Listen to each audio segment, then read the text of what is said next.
పైన క్లియర్ ఉన్నారు రాష్ట్ర నాయకత్వం మొత్తం. అంటే ఈ లోకల్‌లో ఎవరైతే ఉన్నారో ఇప్పుడు సేమ్ వాళ్ళకి తెలవదు ఇది. ఈ కేసు నేను పెట్టింది కాదని అందుకే నేను తెలవదు. వన్స్ ఫర్ ఆల్ క్లారిటీ కోసం అడుగుతున్నా. వాళ్ళకి మీరే చెప్పగలుగుతారు నిజమేంటని. నేను ఈ కేసులు నేను పెట్టినేను కాదని తెలుసు వాళ్ళకి, తెలవదు వాళ్ళకి. నిజంగా అక్కడ జరిగిందంటే అప్పుడు ఎమ్మెల్యే నేను, అధికార పార్టీలో నేనున్నా. కేసులు పెట్టినంటే సైదిరెడ్డి పెట్టించిండు అనుకుంటారు. అది నిజంగా మా ఫాలోవర్స్ ఎవరైనా ఎదురుకుపోయి ఉంటే అది వేరే అయ్యేది. అవి తెలవక వాళ్ళు ఎవరో చెప్పుంటారు. మీ దాంట్లో కూడా మళ్ళా కొంతమంది ఆపోజిషన్ ఉంటారు కదా, వాళ్ళు మీరు ఎట్లా వస్తారు, మీ మీద కేసులు పెట్టిండు, ఆయన మీ దాంట్లోకి వస్తే ఎట్లా చేస్తారు అంటే పాపం వాళ్ళు కూడా అనుకుంటారు కదా. కానీ తర్వాత వాళ్ళకి నిజమేందో తెలిసింది. ఇప్పుడు నేను తర్వాత పార్లమెంటరీ పార్టీ మీటింగ్ అప్పుడు కానీ వాళ్ళప్పుడు కానీ నిజంగా కార్యకర్తలు అందరి ముందు మాట్లాడినప్పుడు వాళ్ళందరూ నన్ను ఓన్ చేసుకుంటారు. ఇప్పుడు ఎంత ఓన్ చేసుకున్నారంటే నేను బీజేపీలో చేరి నెలైనట్టు లేదు. ఇప్పుడు నేను బీజేపీలో పుట్టిన కాడి ఉన్నట్టుంది. ఇప్పుడు అంత ఎక్కువ ఓన్ చేసుకుంటారు వాళ్ళు. ఏంటి సార్ బ్లాక్ స్టోన్ రింగ్ నేను ఫస్ట్ టైం చూస్తున్నాను. దాని స్పెషాలిటీ ఏంటి యాక్చువల్లీ అడగచ్చా?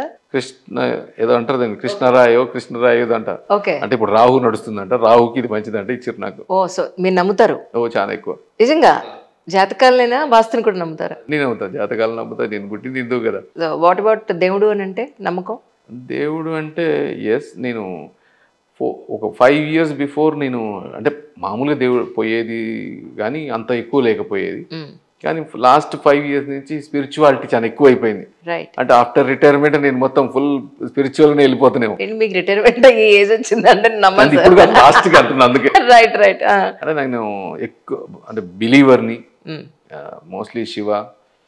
దాదాపు నేను తిరగని శైవ క్షేత్రం లేదేమో, చాలా వరకు చాలా తిరుగుంటా. అన్ని పంచభూత లింగాలు చూసిన, శక్తి పీఠాలకు పోయినాం.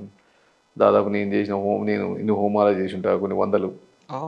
అందుకని దేవుడి కింద నమ్మకం ఖచ్చితంగా. ఆ నమ్మకంతో ఈ నమ్మకాలు కూడా వస్తాయి కదా. కరెక్టే కదా. కానీ నల్గొండ అని అంటేనే కాంగ్రెస్ అడ్డా అని చెప్పుకోవచ్చు. అలాంటి ప్లేస్లో మీరు బీజేపీ నుంచి మొట్టమొదటిసారిగా రావడం అని అంటే ఏ నమ్మకంతో మీరు అక్కడ విజయాన్ని సాధిద్దాం అనుకుంటున్నారు? ఈ నమ్మకంతో అంటే నేను గెలవటం నాకు అలవాటు, అంటే కష్టపడటం అలవాటు, దాంట్లో నుంచి గెలవటం అలవాటు. నేను హుజూర్నగర్లో పోయినప్పుడు సేమ్ సిచ్యువేషన్. ఆడందరూ అన్నారు, నువ్వు ఉత్తమ్ కుమార్ రెడ్డి ఏంది, నువ్వేంది, అక్కడి నుంచి వచ్చి ఇక్కడ అసలు పార్టీ లేదు, నువ్వు ఎట్లా గెలుస్తావు అనుకుంటున్నావు, అసలు ఎట్లా రాజకీయాల్లోకి వచ్చినావు. మా దగ్గర ఫ్రెండ్స్ అయితే నీకేమైనా పిచ్చిలేసిందా, నువ్వు వచ్చి అన్ని వదిలిపెట్టుకొని సిటిజన్షిప్ వదిలిపెట్టుకొని వచ్చి హుజూర్నగర్లో పోటీ చేస్తా అన్నామని చెప్పింది. అంటే లేదు నేను గెలుస్తా అని చెప్పిన రోజు. ఈరోజు కూడా అదే పరిస్థితి. ఎందుకంటే నేను ఒక కోటను కట్టినా ఇప్పుడు హుజూర్నగర్లో, అందుకని మళ్ళీ ఇప్పుడు ఇంకోటి కడతారు నల్గొండలో.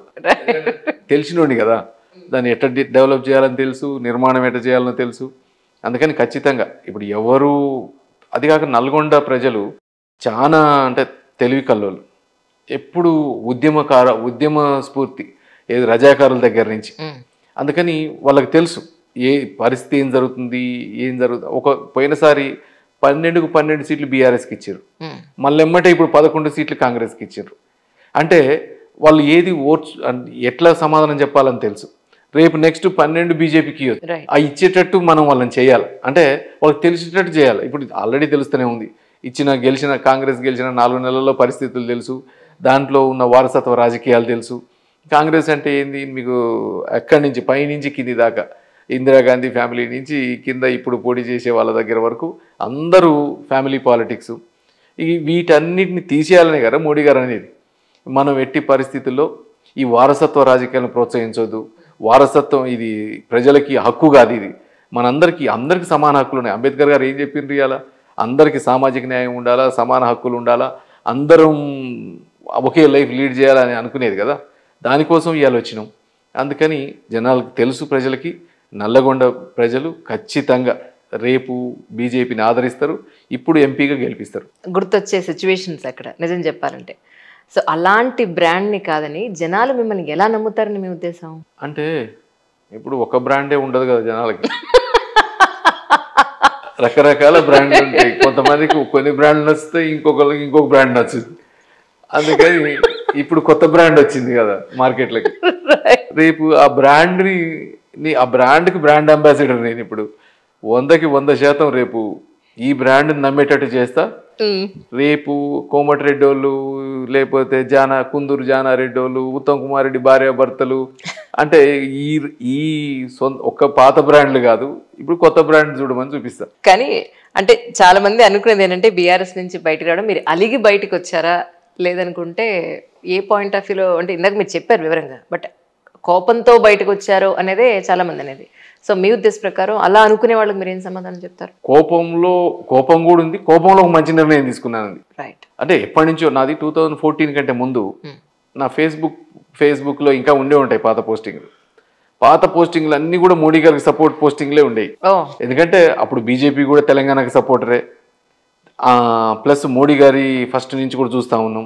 అందుకని ఎక్కువ మోడీ గారి పోస్టింగ్లే పెడతా ఉండేది నేను ఫేస్బుక్లో కానీ, వీటన్ని నాకు నచ్చినాయి అన్నీ కూడా.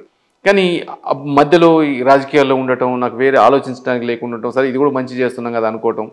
తర్వాత రాను ఇక నేను ఇదైతే నాకు బెటర్, మీ కిందాక చెప్పినట్టు ఇదైతేనే బెటర్ ఏమో నాకు, అంటే సెంట్రల్ పాలిటిక్స్ కానీ అంటే జాతీయ పార్టీలు అయితేనే బెటరు, మనం ఖచ్చితంగా దేశం గురించి ఆలోచిస్తాం, దేశం కోసం చేస్తాం. ఇంతకుముందు మీరు ఇంకోటి కూడా, ఇప్పుడు మనం ఒకప్పటికి ఇప్పటికీ దేశభక్తి అంటాం, పేట్రియాటిజం, అది నిజంగా లాస్ట్ 10 years లో ఎంత బిల్డ్ అయిందంటే అది ఒప్పుకుని తీరాలండి. అబ్సల్యూట్లీ. ఇంతకు ముందు మనకి ఈ పేట్రియాటిజం మనం ఈ చూసే సినిమాలు చూసినప్పుడు చూసి ఓ అది గొప్ప ఇది గొప్ప అనుకునేది, కానీ కిందికి వచ్చేసరికి వాటి గురించి పట్టించుకునేది కాదు. కానీ ఈ రోజు ప్రతి ఒక్కరు నా దేశం అని మాట్లాడుతూ ఉన్నాడు, నా దేశం దీంట్లో గొప్పదని మాట్లాడుతూ ఉన్నాడు. ఈరోజు రక్షణ ఒక్కొక్కటి, ఎందుకంటే మనం గొప్పగా చేస్తున్నాం కాబట్టి, దాని గురించి ఆలోచిస్తున్నాం కాబట్టి నీ దేశం మీద ప్రేమ పెంచుతా ఉన్నాడు. ఇవన్నీ మన సంస్కృతి మీద, సాంప్రదాయం మీద, మన సనాతన ధర్మం మీద, ప్రతి దాని మీద ప్రేమ పెరిగేటట్టు చేసిండు మోడీ గారు లాస్ట్ 10 years లో. ఇవన్నీ కూడా ఒక కాజ్ కావచ్చు నేను దీనికి మారటానికి.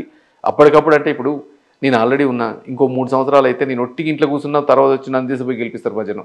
ఎందుకంటే నేను చేసిన పనులు అట్టున్నాయి, నేను అట్లా వాళ్ళతో అంత ప్రేమగా ఉన్నా. మొన్న ఏదో గాలిలో ఓడిపోయినాం, కానీ నేనేదో ఎమ్మెల్యే కావాలనో మళ్ళీ ఎమ్మెల్యే అయితనో అనుకోలే. నేను ఎట్టి పరిస్థితుల్లో నేను ఏ రకంగా ఉపయోగపడాలి ఈ దేశానికి, దానికోసం ఇది ఒకటి మంచిదేమో, దీనికోసం నేను ఇంకా ఒక మంచి పార్టీని బిల్డ్ చేయడానికి నేను ఉపయోగపడతానేమో అనుకున్నా, దానికోసం మారిన పార్టీ.